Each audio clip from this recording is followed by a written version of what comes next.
And nigga, be real to yourself before you real with anybody else.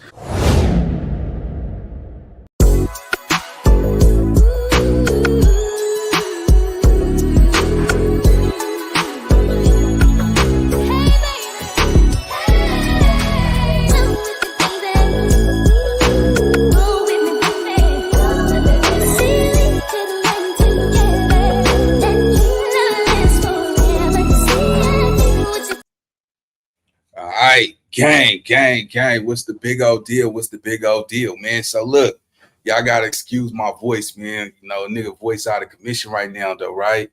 But catch it though, man. I don't know what y'all focusing on, but it's a whole lot of distractions going on in the city out there in LA, man. So let's tap into, the LAPD vandalizing the Nipsey Hussle mural, bro. You see what I'm saying? Allegedly. You want to just say it like that, but knowing the fact that Nipsey Hussle was more than just a gangbanger from the city, bro, a lot of people know it's a no-go when it comes to vandalizing his shit. Last time somebody did something like that was what's his name?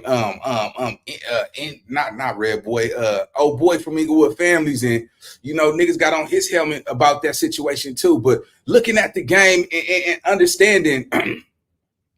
People know not to touch Nipsey Hussle's mural. Make no doubt about it. It's some people that don't care about Nipsey. Yeah, when you gangbang, you gangbang.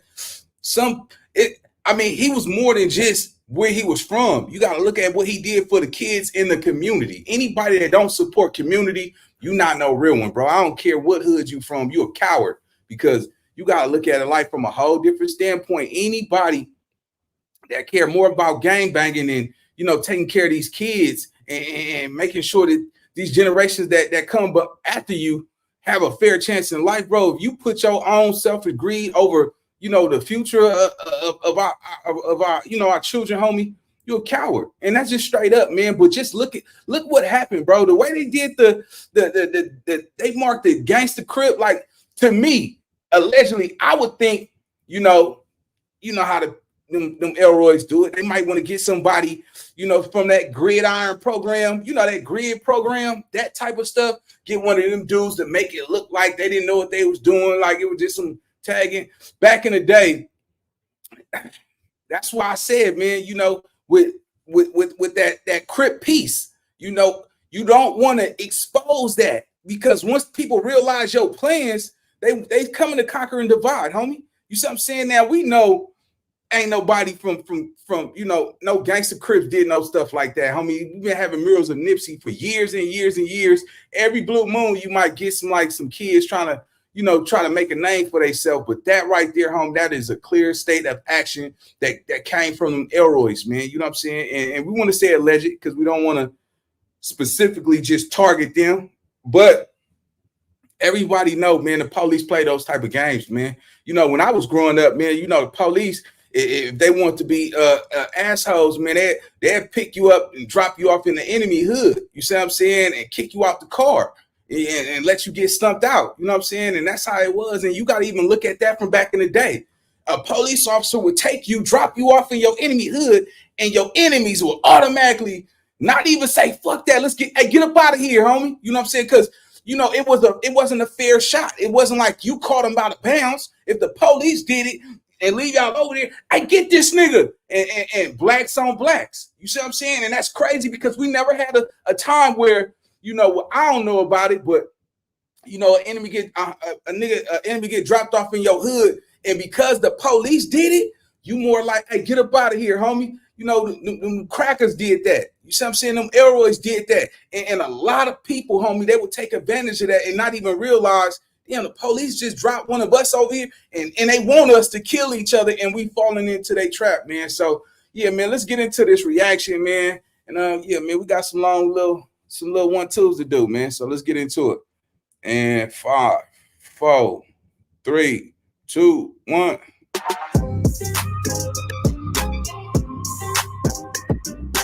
What it do, YouTube? What it Dude, so somebody vandalized the Nipsey Hussle mural. It's the one that's located on Washington and Clyde Avenue in LA. They added blue lipstick to Nipsey Hussle's lips, and they spray painted GC on the wall. Many people are saying it's supposed to stand for Gangster Crips. I can tell you right now, nobody from Gangster Crip tags up like that. Now, I'm not gonna lie, it looks like a cop did this. I guess they heard about the ceasefire thing that's going on in LA and decided to manipulate this whole situation. They are trying to get both sides to beef again. They want the war to continue on. Look at how terrible that graffiti is. That GC writing is terrible. Ain't nobody from the hood did that. It doesn't even look believable. But one thing I could say is this: there's a lot of business in that area. My thing is this: not only did they spray paint their hood, but they tried to send a message. You see what I'm saying? You know, the blue lips. Come on, man. Come on, man. And look how high that mural is. So you can tell it don't take a rocket science to think like it was more than one person who actually was involved with that disrespect, man. You know, we got a lot of shit going on that's happening right now. That's why I said, man, life ain't always about gangbanging, homie. A lot of stuff is going on. It's a lot of distractions being made, and all we focusing on is materialistic stuff. We focusing on which female we can knock down for the night, which enemy we could catch slipping. You know what I'm saying? We focusing on the wrong stuff, homie. You know what I'm saying? This is how I feel. The worst thing that ever happened to the hood and just black people was the internet. The worst thing that could ever happen to us was the internet, because we got so many people that now you see what everybody do. Now you judging people for what they like to do in their free time. Now you know what your enemy's doing, because all you got to do, they trying to make a name and be popular on the internet. Now you got to worry about competition. Everybody in competition, and in relationships. Women don't even want the traditional lifestyle anymore, because women feel like, go 50-50. Why would I go 50-50 when I could find a man that'll pay all my bills? As long as you giving him some coochie, yeah, he'll pay all your bills. And the moment he get tired of you, he'll go find somebody else. Man, you got to realize there's no traditional families. A lot of mothers back in the day said, if you go come in a house after 8 o'clock, with no food in your stomach, then what you give up? Because if he asks for something, you need to be getting some out of him, man. And it's crazy, man. Like, and just the families, the black household, man. In the 50s and the 60s, man, you have to ask, the father, can you take the daughter out on a date and have her in at a certain type of time, homie? Looking at this mural being vandalized, homie, and knowing the contributions that Nipsey put out. He didn't have no hate up in his heart, homie. He didn't have no hate up in his heart. And this is why I say this is the worst, the internet, because we think about it. People won't be spraying on all this type of murals just for fun. Niggas is doing this for attention. This is some sucker shit. You see what I'm saying? Like, think about it. Nipsey was definitely, we could rank him as a leader. We could rank him. He was one of the only niggas in South Central LA that come from gang culture who bought a plaza in his own neighborhood. You remember how they say ain't nobody bigger than the program? Well, he owned real estate over there. You see what I'm saying?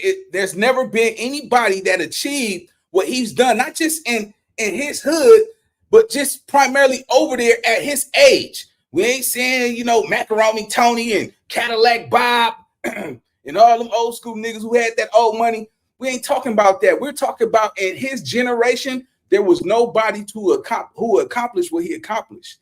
And that's just off the backboard, though, right? But just looking at this shit, man, the internet made niggas have no loyalty, because if this nigga's shining better than you and you feel like you're a more real person than him, then he's going to try to make you look like you a sucker. You see what I'm saying? There's no real loyalty on the internet. There's no loyalty in the streets, because the same niggas that say they love you be the same nigga that will hurt you or take your life depending on what actions or mistakes that you brought. Straight up. A nigga from neighborhood West Covina got his ass whooped on because he wanted to do OnlyFans. You see what I'm saying? This nigga over there beating his meat on OnlyFans, and niggas beat him up because he chose to jerk his chicken in front of a camera and get paid for it. And because certain people felt like that's a bad representation, that's the same niggas who said they loved him. The same homeboys who said, nigga, they supposed to ride and die for you. They beat that nigga. Now, I get it. First of all, you know, hey, everybody don't like chili on their hot dog. So, yeah, nigga, you out of line. I get that. But the fact that he did something to make money for his financial gain, homie, and, you know, he had to get his face sewed back up and all that, I told you how much they love that nigga. He clearly didn't. Nigga didn't have no love for him. Nigga, they whooped his ass. The same nigga that said they love that nigga whooped his ass. That's why I say you not gonna find no real love in the streets, bro. You not. It don't exist. It's like an imaginary situation, man. You not gonna find it.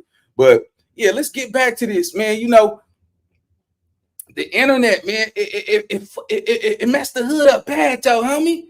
It got everybody feeling like they the shit. Do you realize everybody get on the internet and everybody's putting on Instagram? Everybody want to be seen. Everybody want this attention, this fake attention. And for the life of me, man, you know, every woman on the internet, they always in a mirror taking a cute picture. Insta famous. You know what I'm saying? They rather be insta famous than having money. Niggas rather be hardcore gangsters and broke and not have no money. You got to understand, bro, like especially when you get in your fucking 40s, bro, and your only contribute to the world is being hard and being a gangster nigga and not having no money in your pocket, bro, then, you know, it's like you a lost soul, homie. It's a lot of lost souls out here, man. I'm just keeping it real, bro. It's a lot of lost souls. Like the nigga who ever vandalized this mural. We know if the LAPD has something to do with this and you was willing to dishonor your own people just for the sake of the LAPD want niggas to start beefing again, bro, you a lost soul. This is exactly what happened to DMX on Belly. When they asked him to go take care of that the Muslim dude in Belly, they wanted him to go assassinate one of the Muslim leaders because the government felt like he had too much control over the people. If you notice, all of our great leaders died. None of them survived, homie. None of them survived. You know what I'm saying? And when we look at everything that's happening on this black top, homie, you got to ask yourself, nigga, damn, nigga, I wonder what my 50s gonna look like. What I'm gonna have when I'm 50? You see what I'm saying? We already know that Social Security is going to be gone by 2035. There will be no Social Security. So the ones that's got jobs, that's working their whole life, you realize majority of us only work just to pay bills. We only work to pay bills, bro. Everybody living from paycheck to paycheck. You see what I'm saying? Everybody, man, life is not always sunny outside, man. That's why I say I don't understand. How do a nigga say who's a buster and who's tough when some of these niggas is broke as fuck, and that's the only thing they care about is who tough and who a buster? Yeah, that shit is crazy to me, man. You know, the police did this, homie. Allegedly, I would say allegedly, the police might have something to do with this. And this is the distraction that I'm talking about. You see what I'm saying? Everybody jumped on the nigga, help me, like, oh, Nina, you're poison. I said, no, nigga, don't show the police that, hey, you know, the Crips is trying to come together. Now, I'm not saying that this is factual, but I'm saying once you put that shit out there on the internet, the internet is king, bro. You see what I'm saying? The internet is undefeated. You see what I'm saying? That shit looks sloppy. It looks like somebody was trying to make a mockery, the blue lips, you know what I'm saying? And just, man, hey, what's done in the dark can come to the light, though. And just what if it turned out that it was probably 77 Division? You know what I'm saying? They did some little childish shit like this just to keep niggas going. Like, you put GC? Like, come on, man. To me, man, this was something to deter niggas from a peace treaty. You see what I'm saying? Niggas, people don't want people to come together. They already know it's a dog-eat-dog world. You see what I'm saying? And it's genocide. We will kill our own people. We will kill our own people because his mama decided to get a house or apartment on the other side where they rival enemies. He grow up on that side, not even being a gangbanger. But as he get older, he's seeing everybody turn from that hood, and then he has to participate in a war that happened 40-something years ago. He has to participate in a beef that happened 40-something years ago that he don't even know What's the real reason? We got to start coming together, man. You know what I'm saying? That nigga said gangster cop.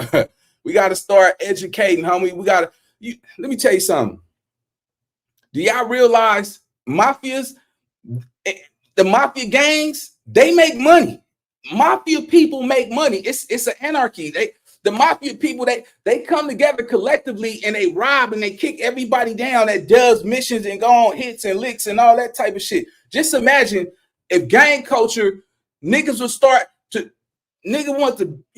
start employing niggas with their businesses, start helping your homies get up. Just imagine, nigga, you balling from your hood, but nigga, you share your wealth with everybody, help everybody get up. So that way, when you fall, nigga, somebody got your back.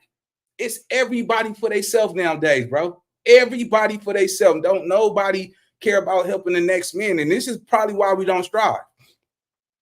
You know how many G niggas that's out there that's probably homeless right now, got no place to stay, but they put their life on the line for niggas to survive. You know how many niggas who they probably save lives in their neighborhoods that don't got a pot to piss in? You see what I'm saying? And probably sitting back like, damn, nigga, this the thanks I get around this motherfucker. You see what I'm saying? Just imagine, homie, if somebody got to be doing good in somebody's hood. Just imagine if that one person, take one person to help the other person help the other person. Now you got an infantry of niggas that now, nigga, this gang banging shit is nigga, I'm with this. I'm with this right here. Nigga, everybody profiting. Just imagine, everybody from that hood is making money, bro. Everybody able to take care of their fucking kids. Everybody is getting some long money around this motherfucker. Nigga, now that's some gangster shit. Especially if a nigga getting paid for it, man. You know how many niggas sitting behind them bars for free? We gotta feel that. Appreciate you, Rock. Yeah, man, we gotta feel that, man. We gotta stop acting as if like we don't know what we doing, homie. Accountability is everything. Make no doubt about it. This gangster shit gotta be in your body. Once it's in your body, it's hard to get up off you. Make no doubt about that. But at the same time, homie, just imagine, nigga, you had to like bring something to the table. You see what I'm saying? In a mafia, them niggas be like, hey, we got a cigarette truck that's always hitting 135th and 8th Ave, man. I want to rob this shit. I did my homework. It's a lot of money. All right, send me 3 men. They hit that truck. They passed for 200,000. Now you making your bread. Everybody get paid in the mafia. Do you notice that? Everybody makes money in the mafia. And they are honored to go to jail and serve their time because they know that they family members will be taken care of. How many niggas, when they go to jail right now, how many niggas got your kids right now? How many niggas got your baby mama? She could pull up to the mechanic shop, pick up a check, and don't have to worry about somebody trying to not get in her drawers. What infrastructure do we have like that? I don't care what nobody say. When you go to jail, homie, you're not supposed to talk at all, especially to law enforcement. They're supposed to do their job. We got too many niggas that's selling their souls out here for a little bit of nothing, homie. And if people can't see that this was a clear action to ignite, a beef, that's on them, gang. Let's go.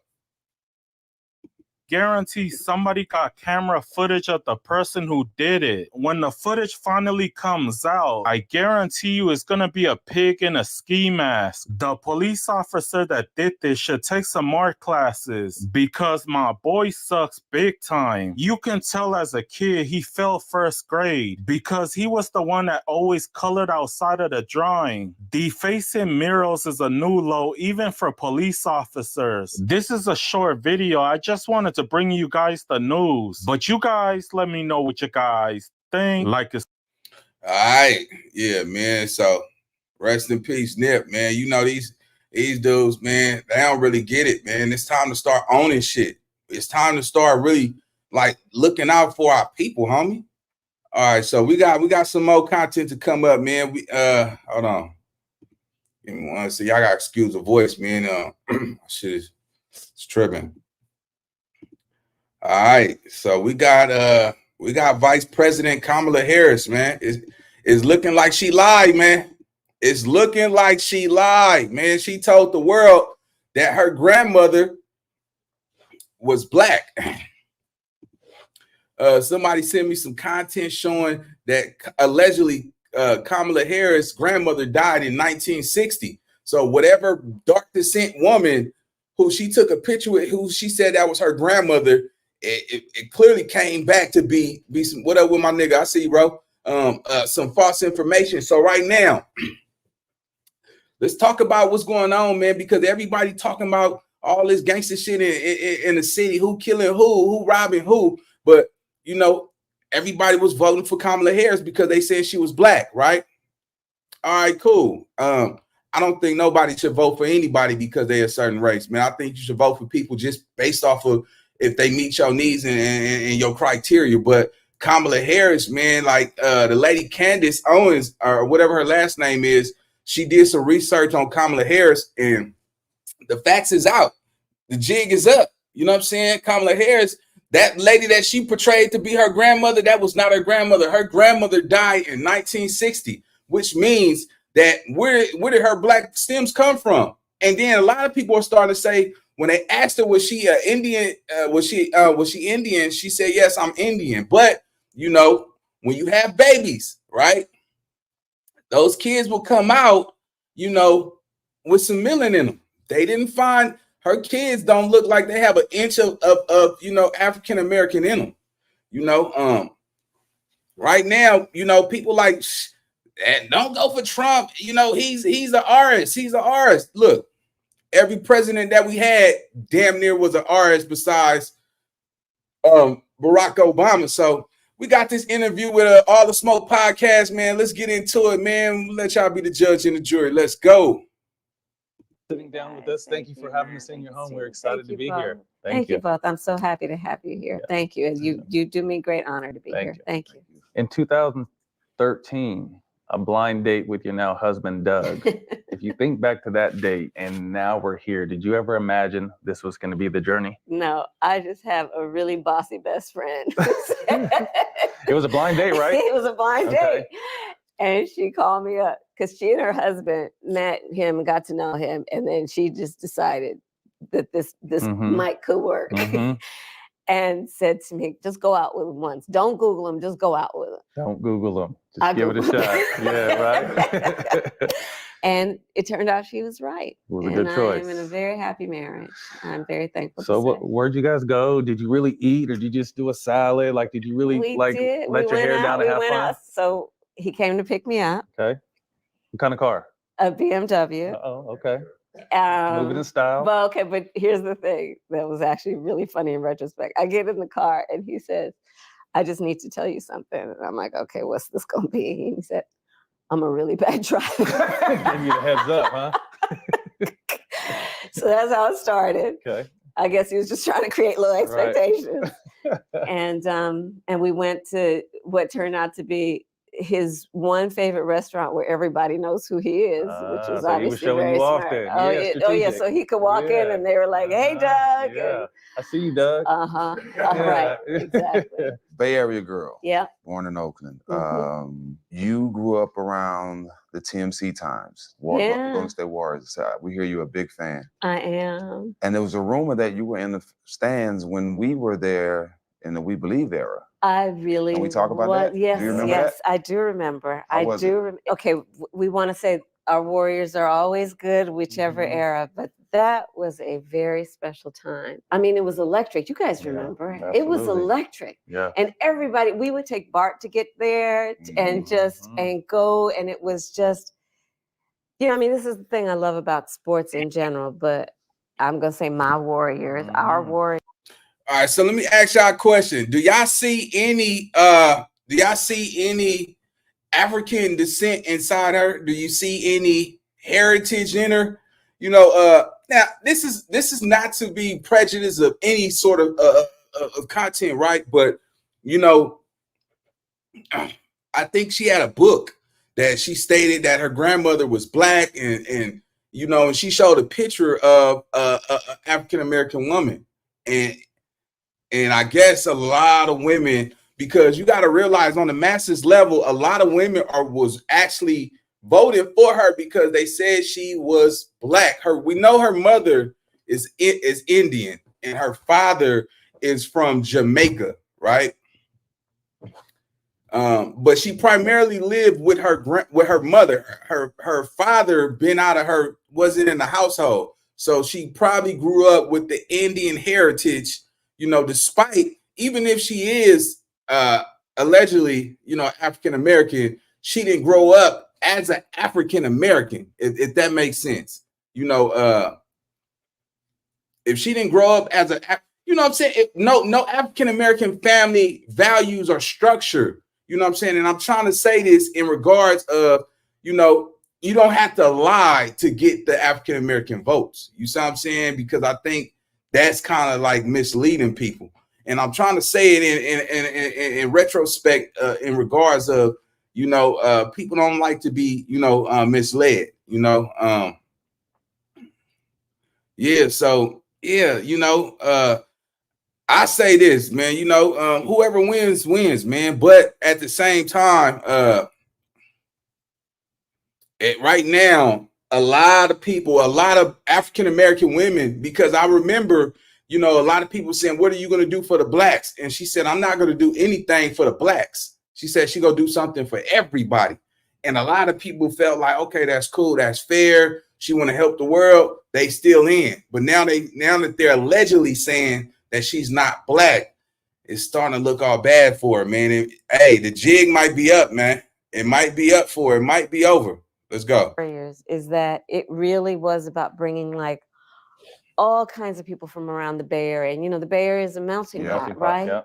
All coming in. And that team, I mean, you guys were like the best of the best, legendary. You know what's funny, not to cut you off, is I went back in 2017 with Steph and Katie and those guys, and we won a championship right before I retired, but they all wanted to know about that We Believe team and the era and the energy around the city. And when I was there, the media was talking about it, the fans were talking about it. Right? And as amazing as that team was and won all the championships, they had a fascination in what we did with What was it like for you guys?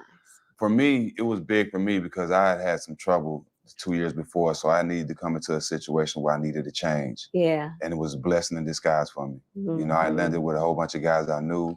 I landed with a coach that didn't judge me, that let me be me. Yeah. And we were able to make history. So it was a blessing for me. Yeah, I think too. I mean, it was, you know, it was almost a melting pot of guys that, you know, my career could have been over before it started. That's where I really first got my chance with Don Nelson. Like he said, he was coming off trouble. One of our other brothers, Baron Davis, was very talented, but injuries and didn't really know what was going on. So it just kind of felt like the Bay put their arms around us. Like we were out in the streets hanging out from San Francisco to Oakland to Richmond, probably every club that was open. Yeah, we were there.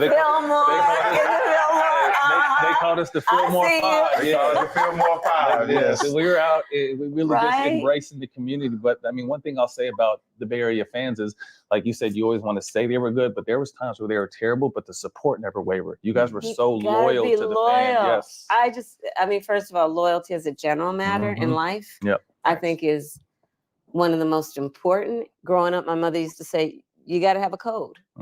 Got to stand for something. And you figure out what your code is. But loyalty, and then loyalty to your team, right? I mean, no, but this is fancy. Yeah, they got the little emblem on it and everything, huh? Yes, I do. Ooh, look at this. Feel like some presidential water right here. As you were saying, you got to be loyal to your team. Like my husband and I have different teams. Is he from the Bay too? Well, he's originally from Jersey, but he moved to LA when he was a teenager. So most of his fans are LA teams. Okay. And so, you know, depending on who's playing who and what time of the year it's very like it's really real, like talking some serious smack. Yeah. What's your feelings on all three of the teams out of Oakland now? Oh, it breaks my heart. It breaks my heart. Remember, we used to have all of them. Best. We used to have all of them. You know, and you just drive by that area, you know, when I go to Oakland, when I go to the Bay Area. It's sad. And you know, if you like land at Oakland Airport and just pass Coliseum, it breaks my heart. Yeah.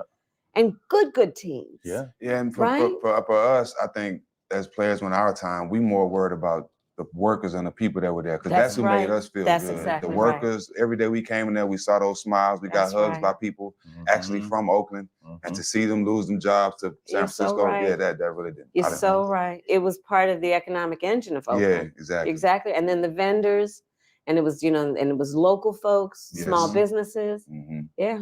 I'll definitely say, I mean, obviously we understand what that era and that team kind of did. They took the team to a new level, and the business side kicked in. Yeah, so it really did. I love where they're at in San Francisco, beautiful stadium, but they'll never be anything like Oracle. Never. No, and I'm always gonna think, you know, I mean, Golden State Warriors is Oakland. That's what you think. That's Oakland, That's right? what you think. I grew up Italian mom, Black dad, and was always very proud of my heritage until an incident I had in high school when I was 17, protecting my little sister. Someone called her some names. I did what the big brother did. I ended up getting in trouble, and the KKK came and vandalized, nearly burned down my high school. And I knew at that point, although I was very proud to be Italian and Black, that the world looked at me as a Black man. Yeah. You've always been secure in your identity, who you are, but what do you feel or what do you think when you hear people kind of questioning just the fabric of who you are? Well, one, I don't listen to it. Okay. I'm really clear about who I am, and if anybody else is not, they need to go through their own level of therapy. That's not my issue. Their issues, right? My mother was very clear. She was raising 2 Black girls to be 2 proud Black women, and that was never. It was never a question. You know, it's funny because over the years, journalists. By God be the glory. So her mother was raising 2 Black girls. So I'm gonna let y'all run up the comment section, man. Y'all put y'all input y'all want to in there. But I tell y'all this though. We've been getting, have y'all been receiving people coming to y'all house, knocking on the door, seeing if y'all could vote early? They trying to get people to vote early. So it looked like she's trying to beat everybody to the punch. But yeah, man, go on, Kamala. You hey, she know how to play ball though. I will give her that. She definitely know how to play. Proud to be Italian and Black, that the world looked at me as a Black man. Yeah. You've always been secure in your identity, who you are, but what do you feel or what do you think when you hear people kind of questioning just the fabric of who you are? Well, one, I don't listen to it. Okay.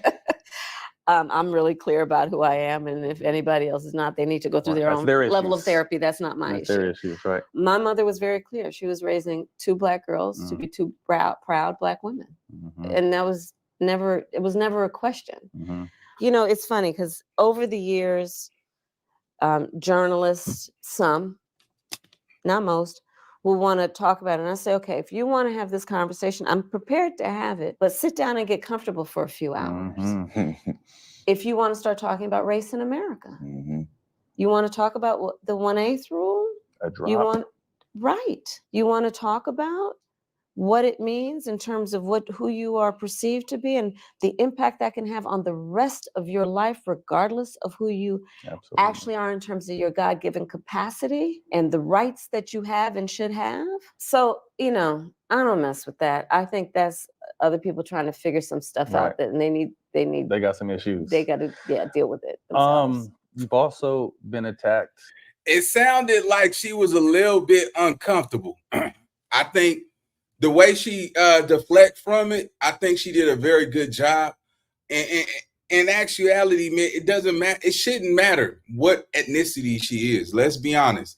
If she can, you know, carry out the task that she has, then I think that she deserves the job. I think, you know, I thought I heard her finna say 2 brown girls, but then she said Black girls. So, you know what I'm saying? But hey, at the end of the day, man, who y'all voting for? Put it in the comment section. Let me know what's up.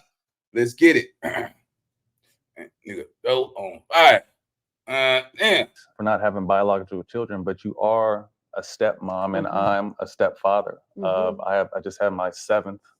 I had a little boy 2 weeks ago, but I have 3 stepchildren that are mine. And being a dad was natural. Being a dad to my 4 sons was natural, but learning to navigate not wanting to step on toes. How do you earn the love and the trust? How did you earn Ella and Cole's love and trust? And how did you get the name Mamala? I'll start with this. I am a daughter of divorced parents. My parents were divorced when I was 5. And just being very frank and candid with you, when Doug and I started dating. Oh, wait a minute. So she don't have any kids. Oh, that makes sense. All right. She don't have any kids. All right, let's go. That's crazy. That All right, that's probably why we didn't. You know, his parents have been married over 60 years. I had to explain to him what it is like to be a child of divorced parents, and including that it was really important to me that I knew what he and my relationship would be before I formed a relationship with the kids, because that's just, from my perspective and experience, not fair to the children, because, you know, children form attachments. So I was very intentional about waiting until I knew that, okay, this is a real relationship before I got to know the kids. And then we became, I mean, thick as thieves. And I love those children. They are my children. Absolutely. And, you know, we talk about, we have a modern family, and maybe the blessing that I have that not everyone has, although I think everyone should try and work on it, is I have a very close, because it is a very respectful relationship with their mother. It's important. You know, and so that ain't easy. All right, so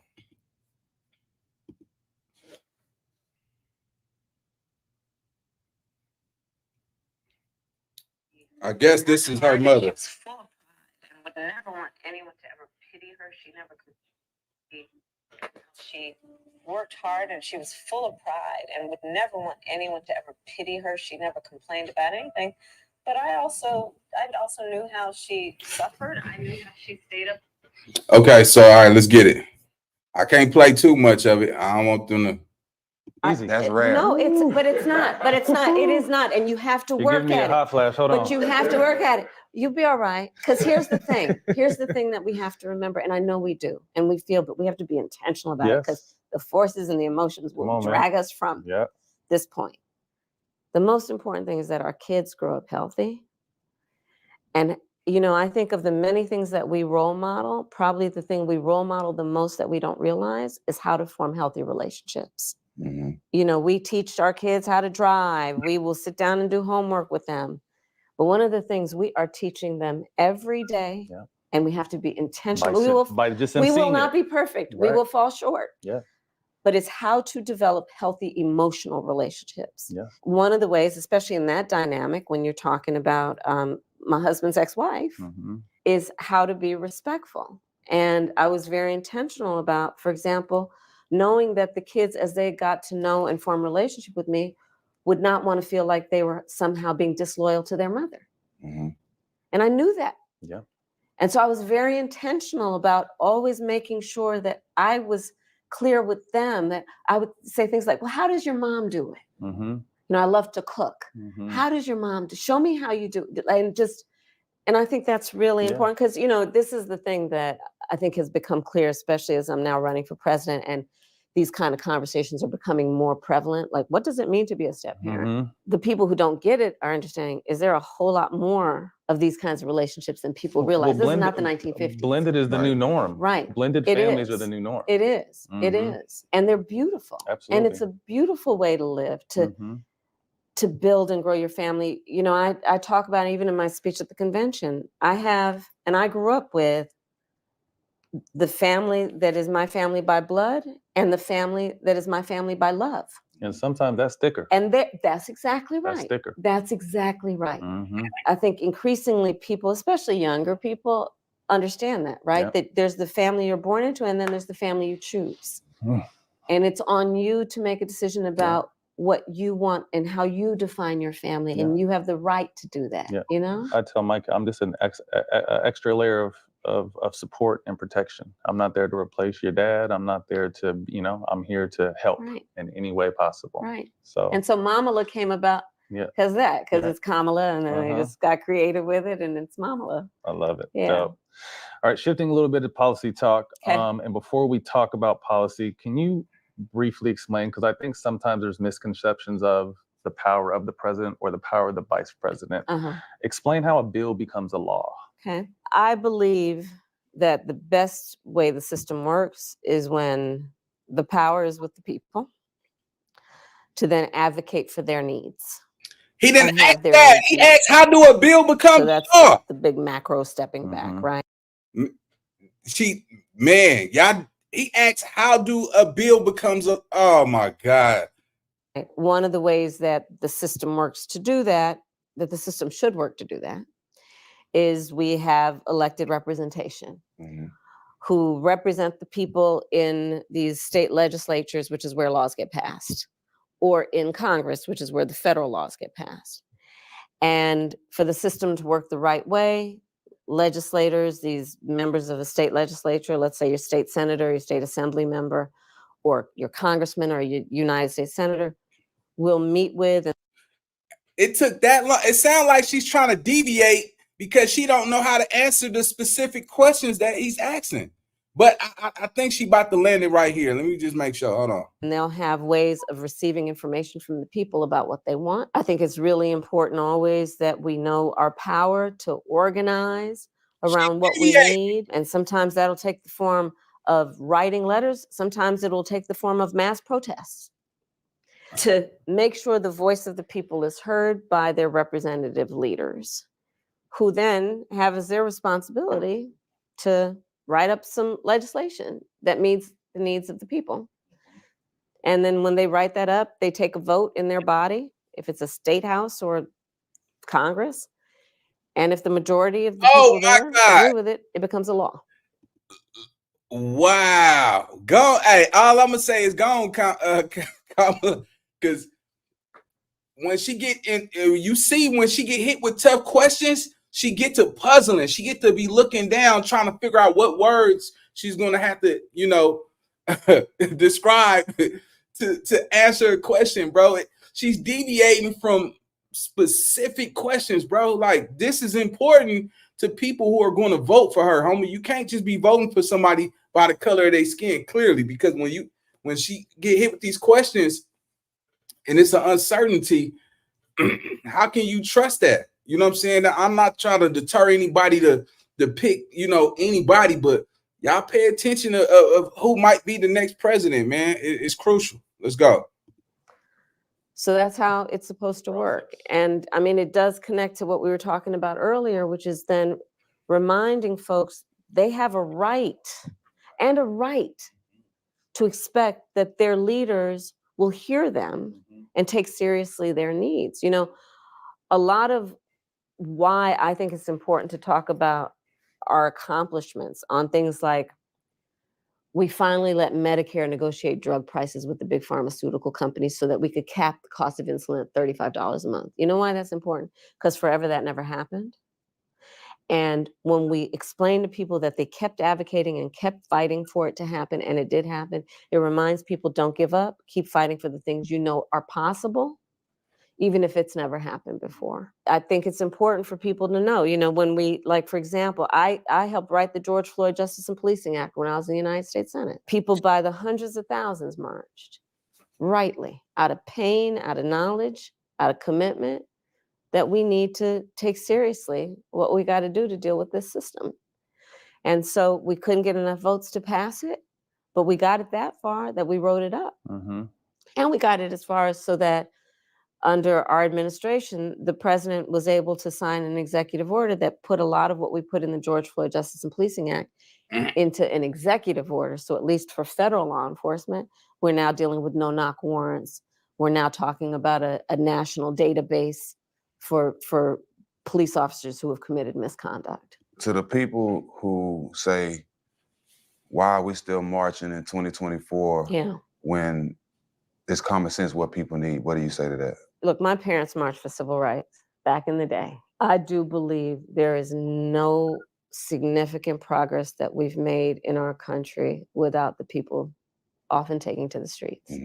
Going way back to the Civil Rights Act, to the Voting Rights Act, to, you know, I mean, what's happening now in the streets on choice, to what happened around George Floyd's murder, and moving forward an agenda that's about that. I mean, you could just go through just the different levels of progress that we've had. Often it has taken people taking to the streets, which is why, look, I support the right of people to peacefully protest. My opponent in this race, you look up Project 2025. Nasty work. They're literally talking about what they would do to arrest people and deport them because they want to suppress. Part of what really concerns me about this moment in time is we've also defined our progress over the years, and therefore our strength, as being about the expansion of rights. And now we're seeing a full-on intent to restrict rights. Going backwards. I strongly believe we have to always be vigilant, meaning whatever gains we've made, they will not be permanent unless we stay on it. Continue to push. You got to know you can't take any of our rights for granted.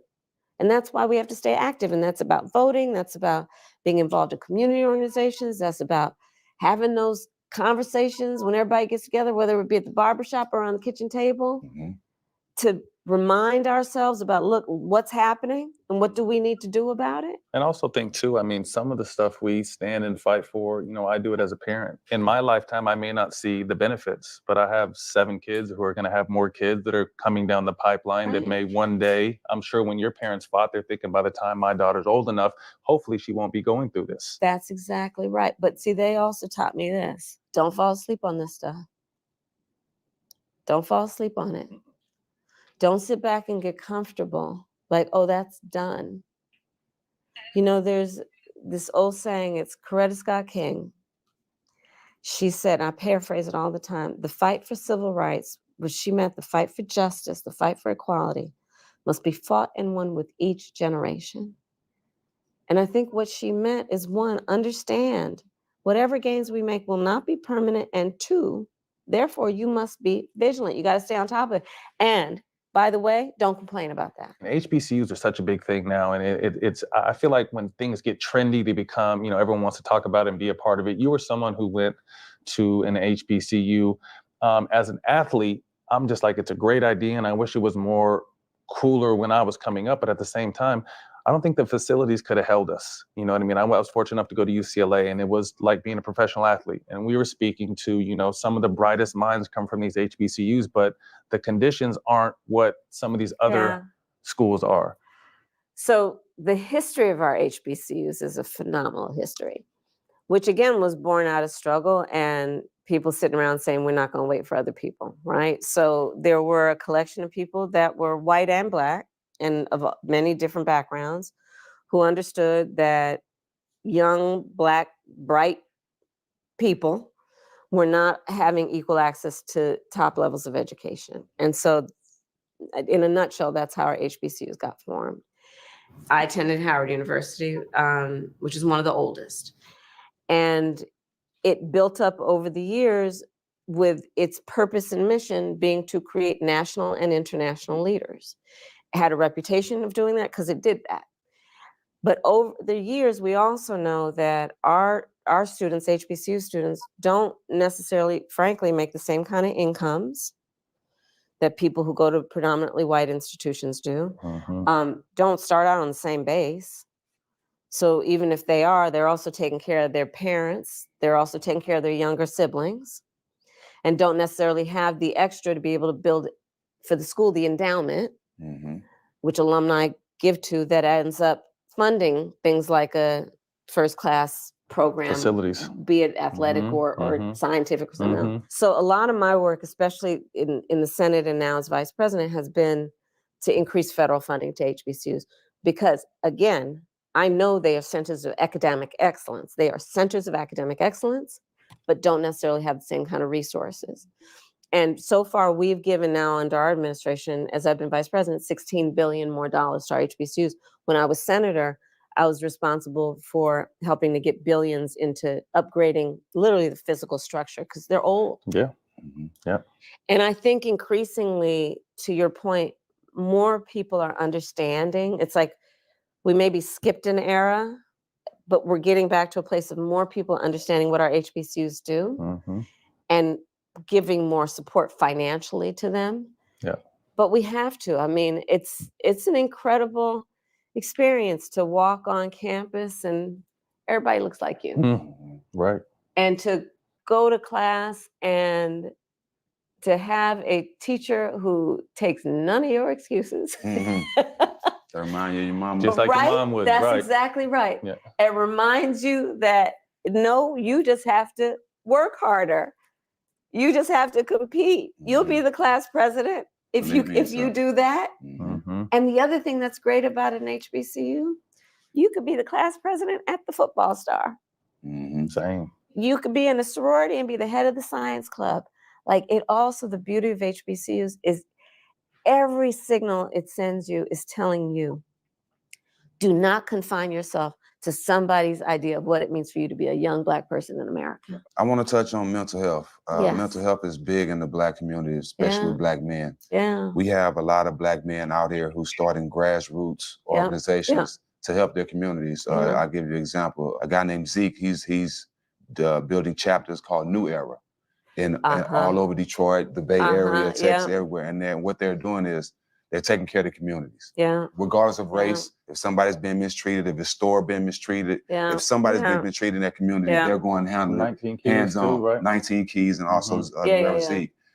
Is it anything that you're thinking about that can help these people that's building these grassroots that actually get stuff done on the ground? Absolutely. I think, first of all, I think the mental health issue is probably one of the biggest public policy failures in our country.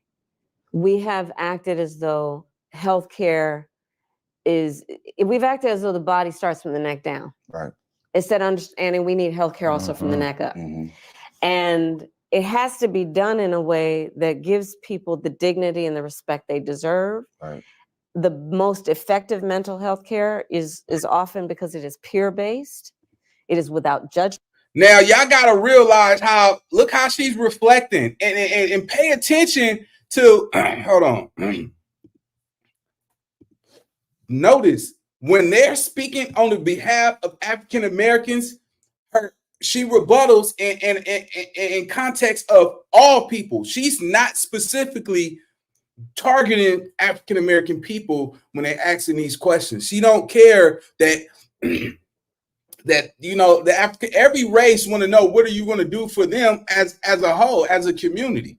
I think she's implementing strategies for everybody. She's not once addressed or expressed anything in regards of African American people.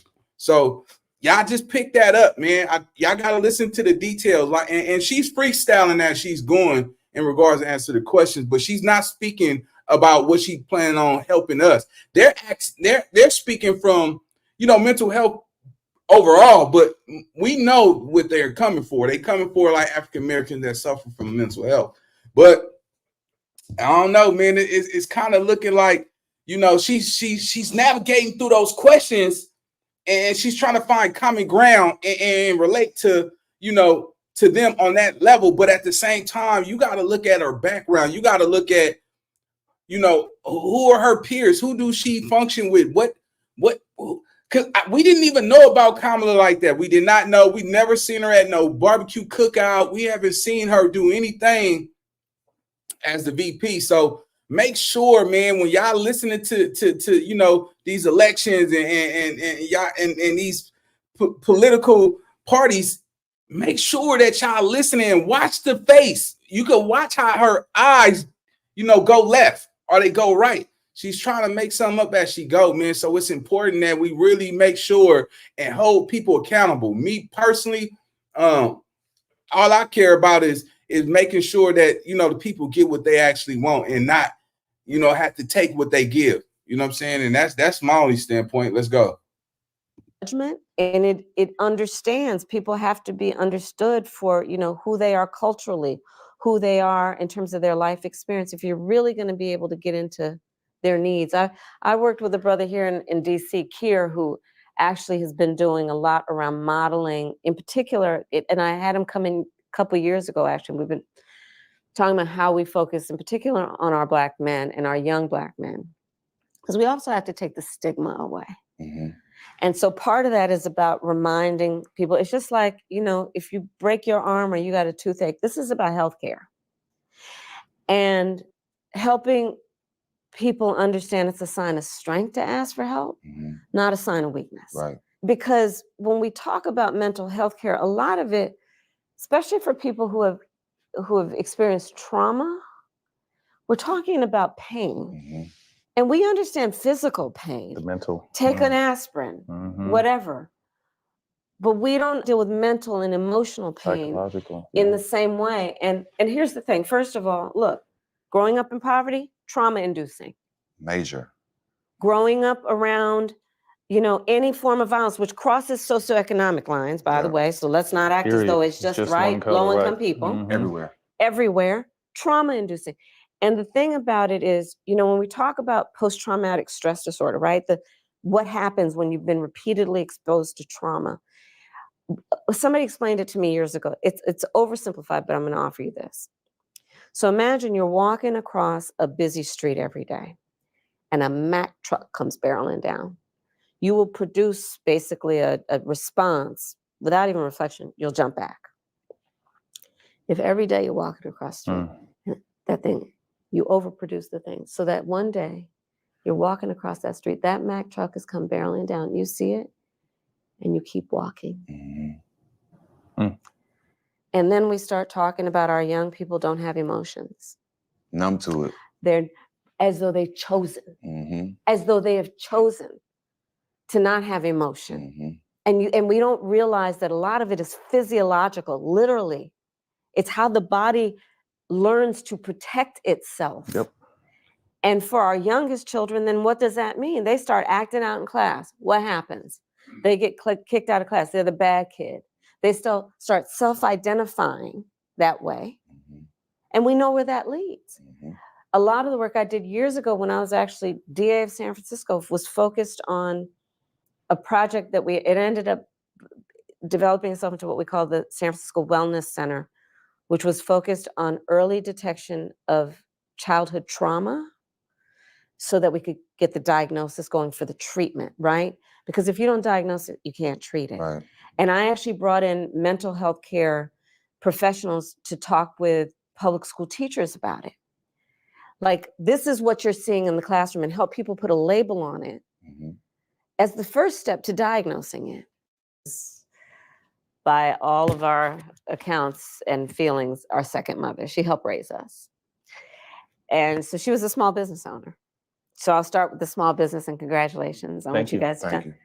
I, from a child, knew who our small business owners are, right? I mean, you're business leaders, but you're also civic leaders. You take seriously your voice and how you can mentor, how you can grow, right? Communities and the sense of communities.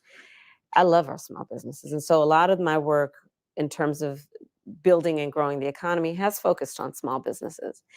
And my vision overall is we need to build an opportunity economy in which we increase opportunity for all, including small business owners. So a lot of my work, even in the Senate, was about increasing access to capital through our small businesses, and in particular through our community banks. So I've been responsible for billions of dollars more now going into our community banks, because they're in the community, and then they know who's in the community and where the talent is and who's doing good in the community, what the community wants.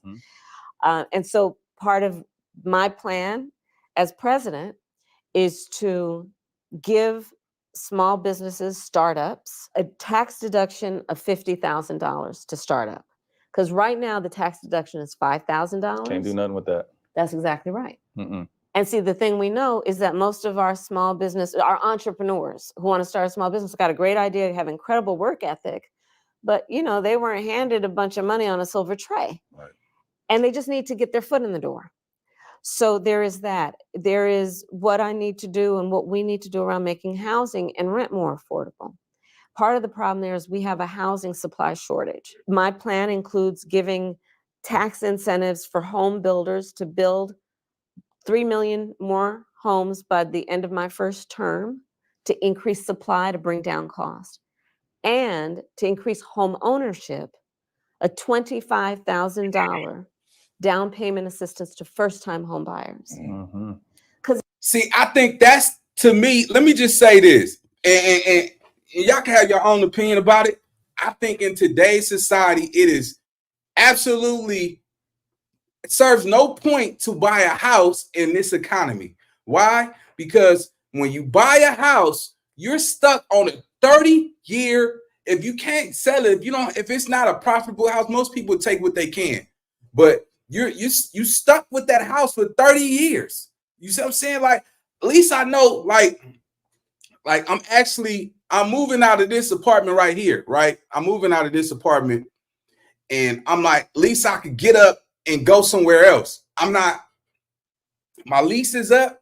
All right, boom, I could go find me another place. I don't want to be stuck to a house for 30 years, and you know, the house start to break down and I got to pay for all of these different things. Nah, man, that ain't how it's supposed to go right now. It is a bad time to buy a house. I know that was the American dream back in the day, but today's society is not worth it. You go buy a house in LA, this is a house from 1960, 1980, you know, 1992. You bought a house that was that's 30 some years old and you're stuck with it for 30 some years. Then say, for instance, you live in cities where if the house get on fire, some insurance companies might not honor that house insurance. You see what I'm saying? Or if they find something wrong with the house and something happened to it, they can deny your claim and now you lost the house. It's not smart to buy a house in 2024, 2025. The economy is all bad right now. We got everybody and their mama worrying about, oh, nigga, where you from, blood? I get that nigga, cuz niggas out here gang banging, tagging on niggas' houses.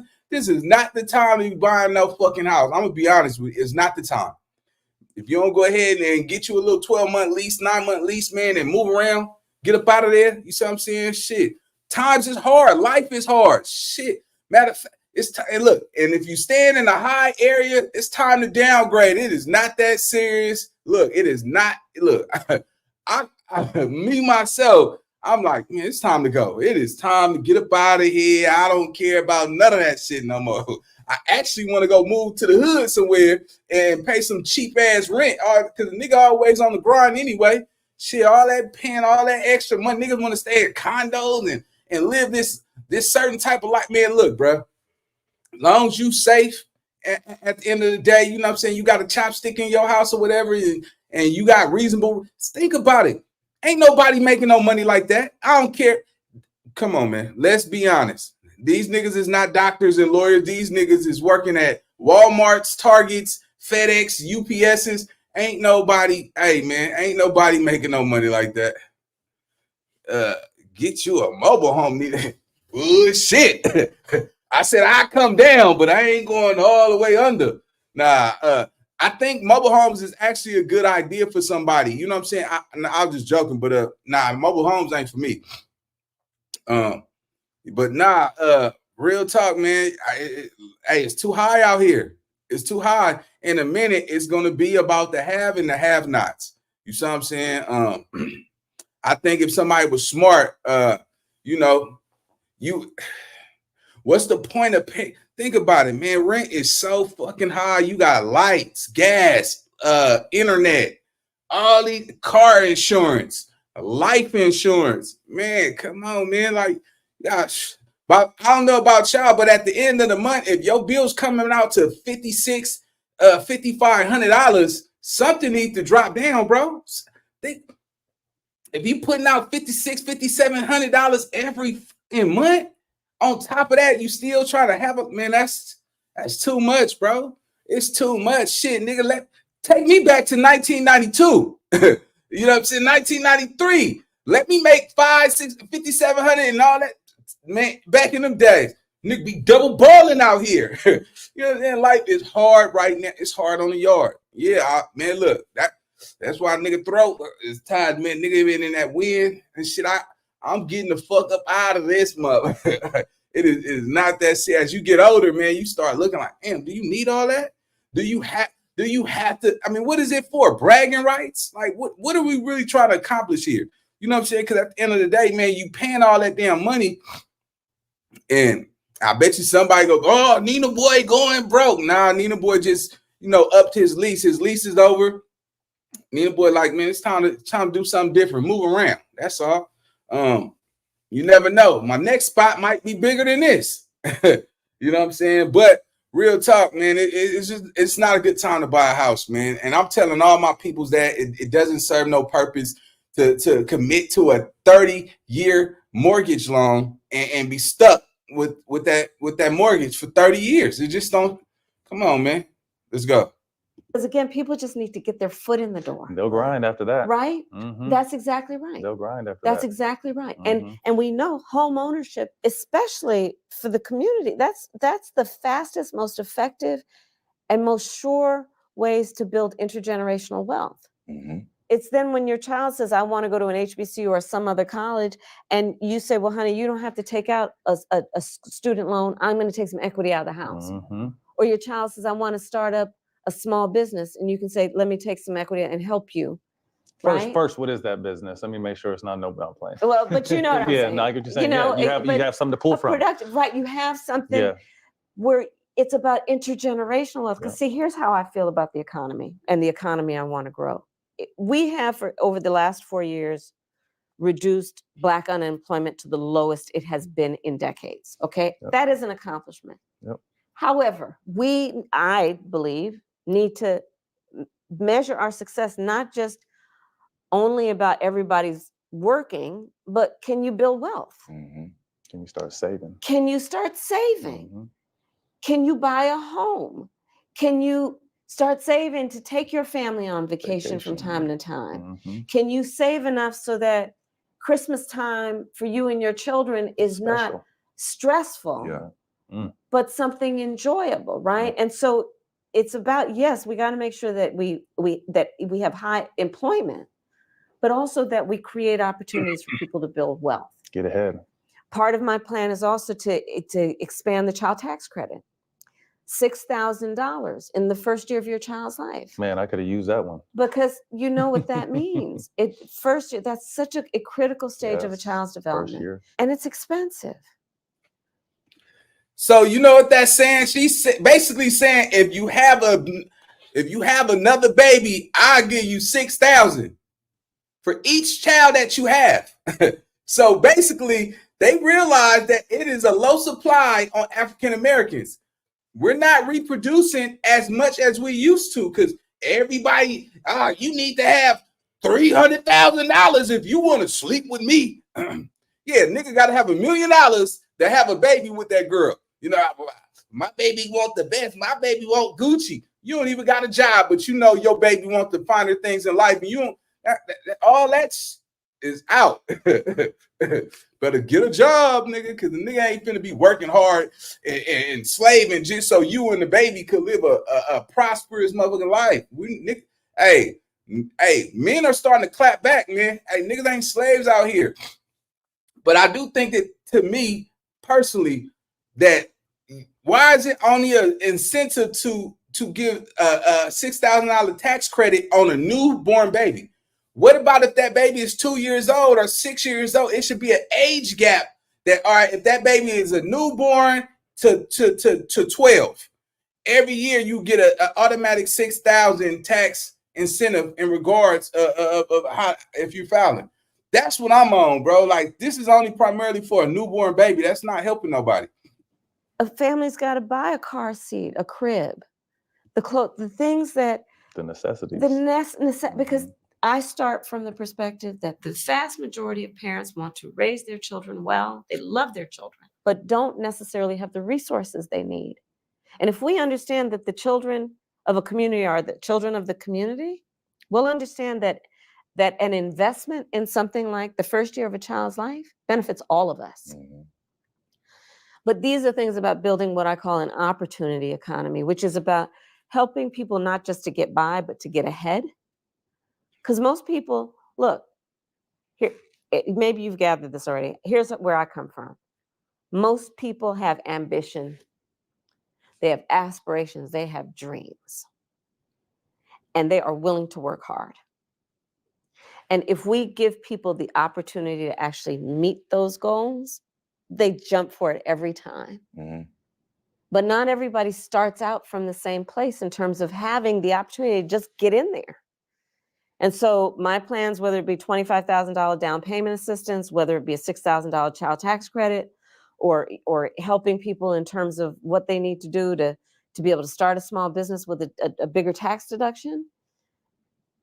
The reason I'm saying all that is because when those folks are successful, we are all successful. Community feels it. And we actually strengthen the economy overall. Absolutely. When middle class is strong in America, America's economy is strong. It's a better country. Yeah. And it's a better country for all of us. Absolutely. All right, so we're running short on time. We're going to finish up with quick hitters. First thing to come to mind, let us know. Oh, cannabis? What are your views on cannabis? I just feel strongly people should not be going to jail for smoking weed.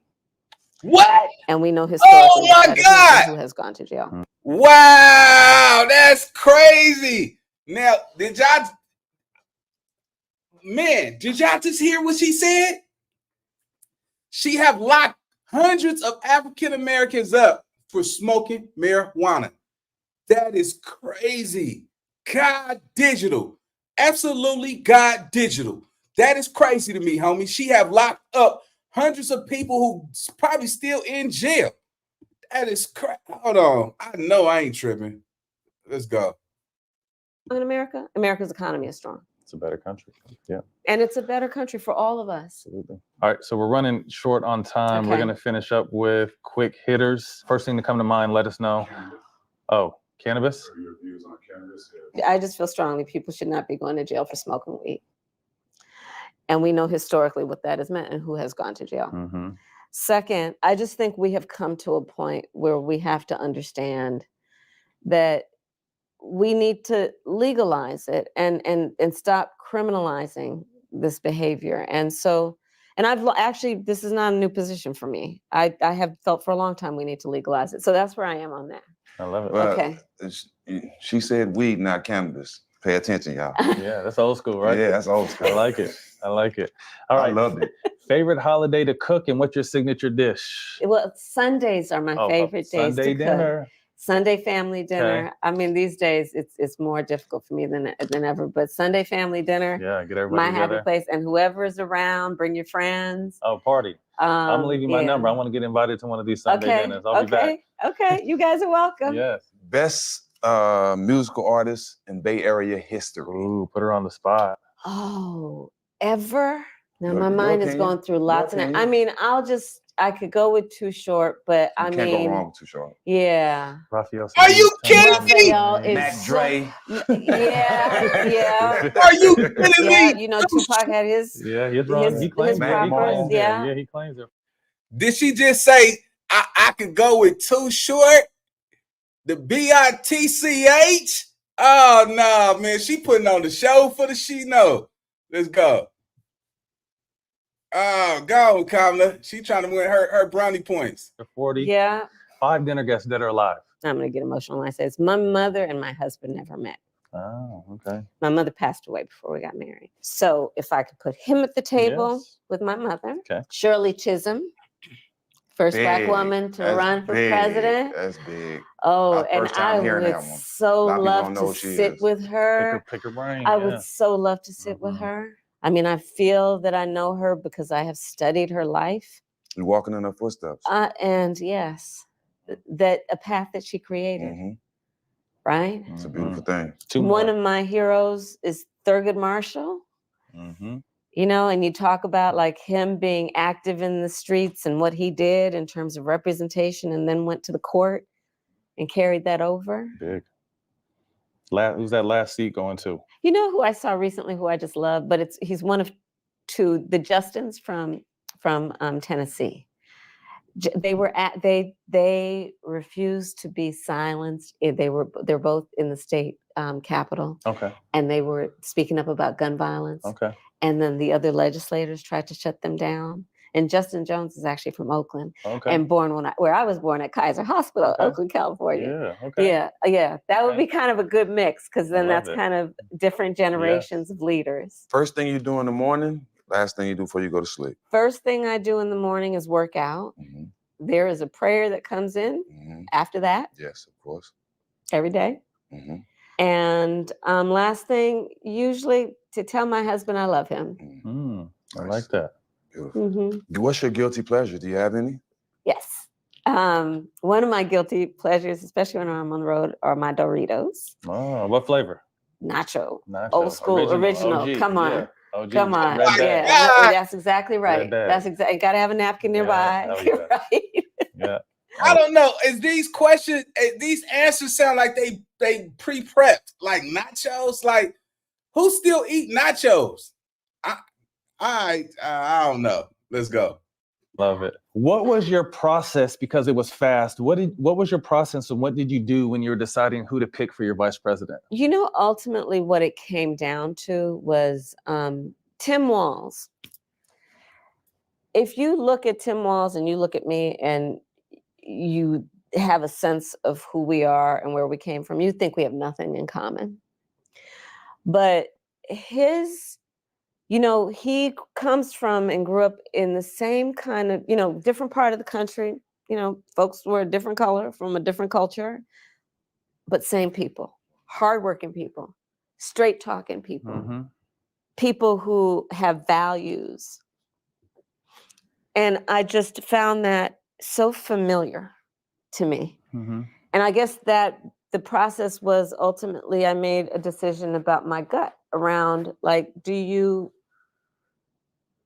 not that any of the other candidates didn't, but just do you have a connection to the people and a life experience that is about just seeing people. And but it was a whole thing. I mean, but I heard you did some cooking. You were trying to watch a movie and couldn't focus. Like, is that your nerve? That's what I want to hear. Well, so you want to know that part? Give me that. Yeah. Look, from the time that the president called me and told me he wasn't running, I mean, it just like everything was in speedy motion, and I was not sleeping so well. And that one morning, I had, I don't know, a few hours sleep, and I like to sleep. I just got up, and so I just went out and got a pork roast and started marinating. See, time to work. Get to your happy place. And my family happened to be in town, so they were very happy about the whole situation. But I just got up and started, everybody's asleep, I just got up and started cooking. Set your mind to ease. Yeah. Last question. As someone who's broke a ton of barriers throughout your journey, and your journey is continuing to elevate, what does it mean to you to be the first woman president, but the first Black woman as president? Yeah. Well, not there yet, knock wood. My mother had many sayings, and one of them is she would say to me, Kamala, you may be the first to do many things, make sure you're not the last. And I take that so very seriously. I've had the good fortune to mentor a lot of people along the way, including to this day. For me, it's about, one, understanding the shoulders I stand on. We talk about a Shirley Chisholm, and then so many people who are alive who have mentored me and helped me up. And I feel so strongly that, each one pull one. You got to leave that door open more than it was when you walked in. And that's what it means to me. I feel a great sense of responsibility. I mean, you talk about your daughter and what she's doing at school. I look at our sons. I feel a sense of responsibility. Are she I noticed she elaborate when she say our kid. Well, you know what? When does she get time to be a mother to her stepchildren? This is what I ask myself, because when you're speaking on parenting, you got to find common interests and common ground to see how does she qualify to have those same type of experiences. If you constantly helping run the country, you always on the road. When are you being a what is it, a stepmom or something like that? Like I don't understand it, but. All right, go ahead. To hopefully remind them that you should never hear no. You should never hear nobody like you has done this before, or it's not your time, or they're not ready. Like, don't hear that. Don't hear that. I eat no for breakfast. That's my saying. Well, I think too, I eat no for breakfast. You got to see it to believe it. We talked about that growing up in the communities. You got to see it to believe it. We've seen Obama do what he does, and now we have an opportunity to possibly see you. And to me, 5, 6 daughters, and I have a daughter. Just to be able to see it means so much. Right. Well, because there's so many. It's sadly, but there's so much good in the world. So let's start with that. And there's so many positive messages. And there are some that are not positive, and that would suggest to our kids, to our young people, that they're alone, that they don't have champions, that they don't belong, that they're not entitled to, that they don't have rights, including the right to be a leader. Right. And I hope that in my career and in my work, to the extent I am able to help people reject that I can do that. I love it. Before we get out of here, we would like to give you our first ever podcast kidding. to ever have a coffee table book, Simon & Schuster. We did a partnership with them, so we want to sign this Please do. for you. Oh my goodness, that's wonderful. See, this is a lot of new stuff happening for you guys, huh? Making our way. What is the name of the company? All the Smoke Productions. Okay, so Productions, adding that. Just added it to the end. Oh, that's wonderful. Thank you all. All the stories, some of our favorite guests and their thinking, everything from mental health to family to business to basketball to... I'm so glad you guys are, on everything, but on the mental health piece. Yeah, I think it's huge. Because that's, especially coming from the two of you and the folks that you'll bring on. Yeah. We just need to remind people that it's actually like, this is about self-help. Yeah. Right? It's like, stop suffering. Yeah. Oh my God. With so much suffering. Hey, it kind of reminds me of like, it's like she putting on a great show. It's like, if this was like a movie, action, cut. Like, you could just see it. Let's go. We came from as low as you can be and made it out. So to inspire and to let people know it is okay to ask for help is important. But here's the other thing, if I can just add to that. I think we have a system that fails people if only the exceptional can get out. Great point. Right? That's a failure of a system. Because, then people say, oh, but this person and that person. No. If you're pointing to the exceptional and that's the only success story you've got, forgetting about the majority. That's a failure of a system. Good point. Keyword is opportunity. You said, people always asking, what's the difference between you and George Floyd? We grew up in the same area, did the same things, but I had the opportunity to go play basketball. That's right. He didn't have opportunity to get out the ghetto. So that's the only difference in our areas is opportunity. Everybody don't have the same opportunity. That's exactly right. And that's what we got to give back to. That's exactly right. Agree. Because if you didn't have that skill, but you had other skills. I would have been right there with him. Right, exactly right. Exactly right. How's his daughter doing? She's doing great. Gianna's doing real good. Yeah, she has her days. Yeah. She's in school, but sometimes she'll hear something that bring her back to that place. Did she got counseling? Yep, right? And she has a great support system. So she's doing great. So and everybody has done things for her. Yeah. She's definitely reaping the benefits of it. So it's been a blessing for her. Tell her I asked about her. I definitely will. I will. Yeah, we should have her come back too when she's on break. Yeah. She'll be happy to do that. She's a sweet child. She really is. Beautiful. And handled all that attention. That's true. In every way, because that was man, Kamala, man, she know how to wing it. Go on, Kamala. How's the daughter? She should come back, that poor baby. Go on, Kamala. I ain't mad at you. She winging it. A lot. In every direction, from even people who want to give her love and support. Yeah. But that was a lot for a child of that age. There was no blueprint, and she picked me up a lot of days. Yeah. A lot of days where I didn't know what I was doing. Just hearing her call me uncle and just tell me she loved me. Those days picked me up a lot. So she is definitely a special child. Gave her hope. Yeah, she's a special child. We are all a work in progress. Yes. We really are. And ain't no blueprint to it. And not at all. We are making it up as we go along. But still breaking the glass ceiling. Still breaking the glass ceiling. Well, that's a wrap. Thank you for having us in your home. We appreciate you. I know you're very busy, but sitting down and talking to us and talking to the people. And we wish you the very best moving forward. I thank you both. I thank you. I look forward to talking again. All right, man. So with that being said, everybody, y'all go on to the podium and vote Kamala Harris. Go Kamala. Hey, with that being said, man, y'all make your own decisions. Like, comment, subscribe. Y'all let me know what y'all think of our VP and who y'all voting for this upcoming election. And man, I'll see y'all tomorrow, man. Y'all stay down, stay blessed, and have a good night. Gang.